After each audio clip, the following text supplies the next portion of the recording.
షిరిడి నుంచి 6 కిలోమీటర్ల దూరంలో రైట్ సైడ్కి వచ్చేస్తే ఒక టెంపుల్ అయితే ఉంటుంది. అదేంటంటే ఉపాసని బాబా టెంపుల్.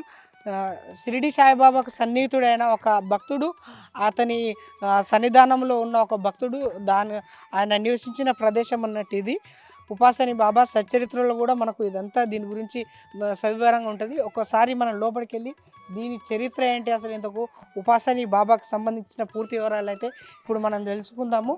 ఇంకేంటంటే ఇక్కడ ఆధారాలతో సహా మొత్తము పూర్తి వివరాలు అయితే ఇక్కడ మనకు ఉండడం జరిగింది. ఆయన ఫోటోలు కానీ, ఆయన నివసించిన ప్రదేశాలు, ఇక్కడ బాబాకు సేవ చేసిన ఆనవాళ్ళు కూడా ప్రతి ఒక్కటి ఇక్కడ భద్రపరచడం జరిగింది.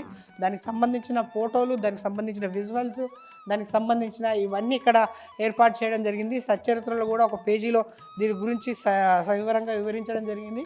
ఓకే, ఇది ఉపాసని కన్యాకుమారి స్థానం అన్నట్టు. ఇందులో ఈ ఉపాసని బాబా ఉన్న ప్రదేశం ఇదే అన్నట్టు. బాబా భక్తుడైన ఉపాసని గురించి అని ఇప్పుడు ఒక పెద్ద ఆమె మనతోటి పూర్తి వివరాలు చెప్తా అని చెప్పేసి అన్నారు.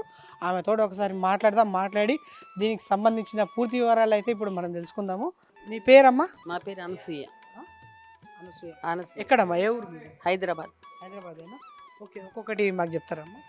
చెప్తాను. ఈయన ఉపాసని బాబా సాయిబాబా ఆంతరంగిక శిష్యుడు. ఆయన షిరిడీలో కూడా అక్కడ వేప చెట్టు కింద తపస్సరి చేశారు. బాబా చెప్పారు అన్నమాట. బాబా యొక్క ఆదేశానుసారంగా వేప చెట్టు దగ్గర ఆయన తపస్సరి చేశారు. తర్వాత ఆయన ఈ స్థానాన్ని ఎంచుకున్నారు. ఇది ముందు శ్మశాన భూమి, అంత ఎవరు ఉండేవాళ్ళకి అంత శ్మశాన భూమి. ఆయన ఈ భూమినే ఎంచుకొని ఇక్కడ కన్యల కోసం అని చెప్పి ఆశ్రమం స్థాపించాలని ఒక సంకల్పం. ఒకప్పుడు అంటే కంపల్సరీగా అందరూ పెళ్లి చేసుకున్నట్లు ఉండేది కదా. ఆడపిల్లలు కొంతమందికి ఇష్టం లేకపోవచ్చు, వాళ్ళకి అట్లా వదిలేసేయాలి. వాళ్ళకు కూడా దానికి అర్హులు, పర్వాలేదు, వాళ్ళు కూడా వేదం చేయవచ్చు, వేదాలు చెప్పచ్చు, మంత్రాలు చెప్పచ్చు, అన్నీ చెప్పచ్చు అని చెప్పి ఆయన పోరాడాడు. కొంతమంది కోర్టులో కేసు కూడా వేశారు. వేసిన వాళ్ళకు కూడా ఆయన ఒక మహానుభావుడిలాగా, ఒక దేవుడు అవతారంలాగా వాళ్ళ దృష్టిలో ఎట్లా కనపడితే అట్లా కనపడి వాళ్ళు దండం పెట్టుకున్నారు చివరికి ఉపాసని బాబాకి. ముందు 2 కన్యలు ఉన్నారు.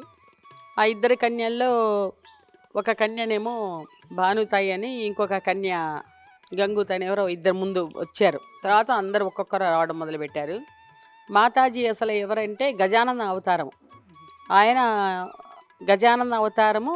మాతాజీ నెక్స్ట్ ఈ జన్మలో గోదావరి మాతగా పుడతారు అని చెప్పి అన్నారు. అట్లా ఆవిడ గోదావరి మాతగా జన్మించారు. వాళ్ళ తల్లి పేరు రుక్మిణీదేవి. 3 ఆడపిల్లలు. పెద్ద ఆమె పేరు కమల తాయి, 2వ ఆమె పేరేమో కుసుమతాయి. ఈ గోదావరి మాత 3వ ఆమె. అయితే షేగాం వాళ్ళది, మహారాష్ట్రలో షేగాం అనే దాంట్లో జన్మం అన్నమాట. ఉపాసన్ బాబా టెంపుల్కి సంబంధించి ఇక్కడ ఉన్న సేవకులు ఒకరున్నారు, వాళ్ళని అడిగి ఈ టెంపుల్ గురించి మరిన్ని విశేషాలు తెలుసుకుందాం.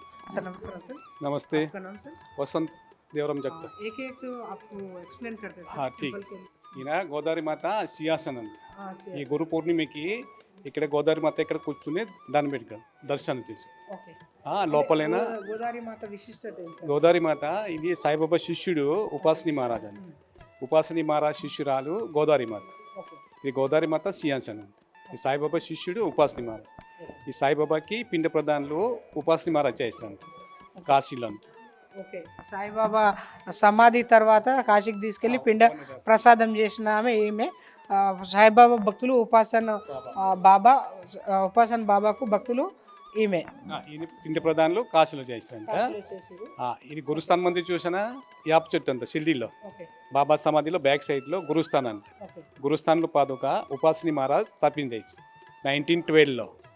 ఏదైతే శ్లోకైనా ఆరతి టైంలో సదాలింబ వృక్షంశ మూలాదివాస ఈ నిరాశలకేసి ఉపాసని మహారాజ్. ఇది ఖండోబా టెంపుల్లో 4 years తక్ తపస్సు చేసింది. ఎక్కడికి వచ్చి ఏ టైంలో ఈ సాకూరి, ఊరి పేరు సాకూరి అంట, విలేజ్ నేమ్ అంట సాకూరి, ఇది విలేజ్ నేమ్ అంట. ఈ సాకూరి గావులు సాకూరి. ఈయన ఈ అంత శ్మశాన అంట మొత్తం. ఇది 1916లో ఉపాసని మహారాజ్ ఫస్ట్ టైం ఎక్కడ వచ్చారా, ఏ టైంలో ఈ అంత శ్మశాన అంట. అది శ్మశాన్లు క్లీన్ చేసి లోపలైన కుటీరంట ఫస్ట్ 1916 అంత ఒరిజినల్ కుటీరం లోపల. శ్మశానం క్లీన్ చేసి దీని మొత్తం ఒక గ్రామం లేక మంచి కుటీరం లేక ఏర్పరచుకున్నారు. ఓకే సార్, ఇక్కడ దీని గురించి ఏమైనా ఎక్స్ప్లెయిన్ చేస్తారు? ఇక్కడ వినాయకుని విగ్రహం ఏర్పాటు చేసారు. ఇదంతా వాళ్ళేదే కదా సార్ విగ్రహాలు? గోదావరి మాత, ఉపాసని బాబా యొక్క ఈ విగ్రహాలు అనేటివి ఇవన్నీ వాళ్ళు అప్పుడు ఆ కాలంలో తీసుకున్న విగ్రహాలు అనేటివి ఇవన్నీ భద్రపరచుకోవడం జరిగింది. బాబాతోటి ఉన్న కొన్ని ఫొటోస్ ఇవన్నీ కూడా ఇక్కడ పెట్టడం జరిగింది.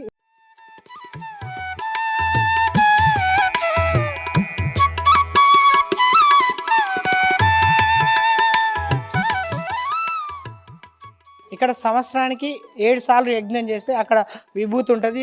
అభిషేకం చేసినప్పుడు అది వచ్చే తీర్థాన్ని ఇక్కడ రుద్రాభిషేకం చేసినప్పుడు అక్కడ వచ్చే తీర్థాన్ని ఇది తీసుకుంటారు అన్నట్టు.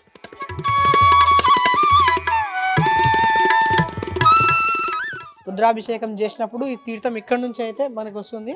గోదావరి మాతకు సంబంధించి చాలా ఫోటోలు అయితే ఇక్కడ మనకు కనిపిస్తున్నాయి. శిశురాలైన శ్రీ గోదావరి మాతకు సంబంధించి కొన్ని ఫోటోలు ఇవన్నీ మనకు ఉన్నాయి. లోపలికి వెళ్ళి ఒకసారి ఉపాసని బాబా కూర్చున్న ప్లేస్ని ఇదంతా అయితే మనం వెళ్ళి లోపలికి వెళ్ళి చూద్దాం.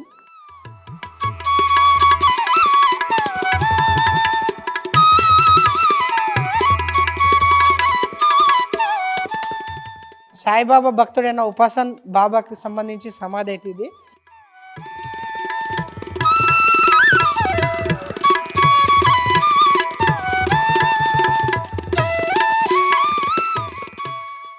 ఈ పైన మనం చూసుకున్నట్లయితే 1916లో దీని ఒక కుటీరంలో ఏర్పరచుకున్నారు. కుటీరంలో ఏర్పరచుకున్న దాన్ని ఇది ఒక కవర్లు వేసి భద్రపరచడం జరిగింది.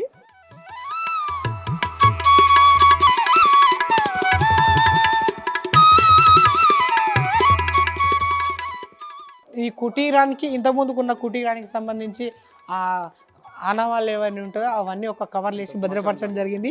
ఈ సమాధికి పైన పూలతోటి సమాధి ఆయన ఎక్కడ కుటీరం ఏర్పరచుకుంటూ అక్కడే సమాధి చేయడం జరిగింది. ఇది 1941లో ఈ సమాధి చేయడం జరిగింది. దీనికి సంబంధించి పూర్తి ఫోటోలు అయితే ఇవైతే ఇక్కడ ఏర్పరచడం జరిగింది. ఈ బాబా సన్నిహితులలో ఇతనైతే ఒకరు.